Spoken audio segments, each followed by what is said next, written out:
नमस्कार मेरे प्यारे दोस्तों, अगर आपको ये कहानी पसंद आती है तो सब्सक्राइब करें हमारे और आपके प्यारे चैनल कार्टून सीरीज को।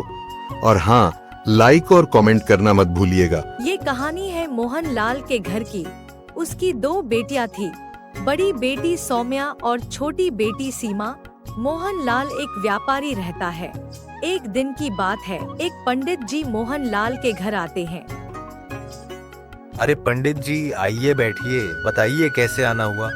यजमान, एक बड़ा ही अच्छा रिश्ता है आपकी सौम्या बिटिया के लिए। एक पिता है, उनका कारोबार है जो उनके दोनों बेटे संभालते हैं।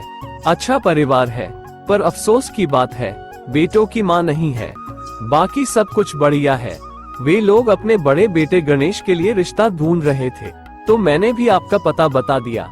एक बार मिलने में क्या ही जाता है, आप बताइए आपकी क्या राय है। अरे पंडित जी, इसमें राय की क्या बात है। अब आपने उन्हें बुला ही लिया है तो मिलने में क्या ही जाता है। अब घर बैठे रिश्ता आ रहा है, इससे अच्छा और क्या बात हो सकता है। फिर अगले दिन पंडित जी लड़के वालों के साथ आते हैं। दोनों परिवारों में बातचीत होती है। सबको ये रिश्ता पसंद आता है। फिर लगे हाथ पंडित जी शादी की तारीख निकाल देते हैं। फिर सौम्या और गणेश की शादी हो जाती है। सौम्या का शादी के बाद घर में पहला दिन था। वो रसोई में जाती है और अपनी पहली रसोई बनाती है। सब खाना खाते हैं और उसके खाने की बहुत तारीफ करते हैं। फिर सौम्या जल्दी से अपना काम निपटा लेती है। सौम्या बहुत बोर हो रही होती है। उसे समझ नहीं आ रहा था कि वह क्या करे। वो अपनी माँ को फोन लगाती है और बोलती है, हेलो माँ, कैसी हो? मुझे बहुत अकेला लग रहा था, इसीलिए सोचा तुम्हारे पास फोन मिला लूं। माँ, यहाँ मुझे बिल्कुल भी अच्छा नहीं लग रहा। गणेश भी काम पर चले गए हैं। मैं ही यहाँ अकेले घर में भटक रही हूँ। सीमा कहाँ है माँ? क्या कर रही है? एक बात बोलूं माँ, तुम्हारी बहुत याद आ रही है। अरे बेटी, थोड़ा रुक, अभी नया नया घर है। थोड़ा टाइम लगेगा, फिर सब ठीक हो जाएगा। तू चिंता मत कर। और बता, ज्यादा काम तो नहीं न करना पड़ता। अगर ज्यादा काम है तो एक काम वाली बाई रखवा ले। कोई जरूरत नहीं है ज्यादा मरने की। अरे नहीं माँ, ज्यादा काम नहीं है, बस अकेला लग रहा है। और माँ, अगर मैं इतना काम भी नहीं करूँगी ना, तो मैं तो पागल हो जाऊंगी। ऐसे ही दिन बीतता गया। गणेश अपना काम खत्म करके रात को घर आता था और सुबह चला जाता था। सौम्या को बहुत अकेला लगता था। वो बहुत उदास रहने लगी। एक दिन की बात है, सौम्या अपनी बहन सीमा को बुलाती है। सीमा के आने से मानो सौम्या की मुस्कान वापस आ गई हो। सौम्या बहुत खुश होती है और ढेर सारी बात करती है।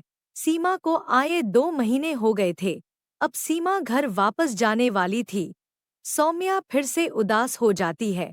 सीमा घर पहुंच जाती है।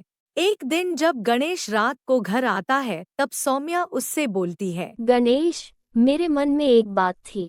आप अपना कारोबार संभालने में लग जाते हैं और मैं यहाँ अकेली पड़ जाती हूँ। तो मैं सोच रही थी कि मनीष की शादी मेरे बहन से हो जाता तो कितना अच्छा होता।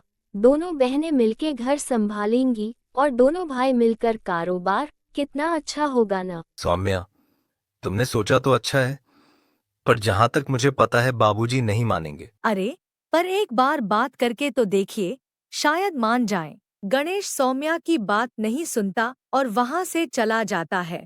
सौम्या को नहीं समझ आ रहा था कि अपने ससुर से कैसे बोले।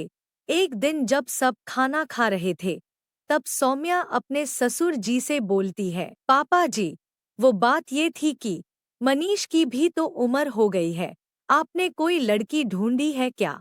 अरे नहीं बेटा, अभी काम से फुर्सत ही कहाँ मिल रही है। पापा जी, क्यों ना मनीष की शादी मेरी बहन सीमा से हो जाए तो कितना अच्छा होगा ना।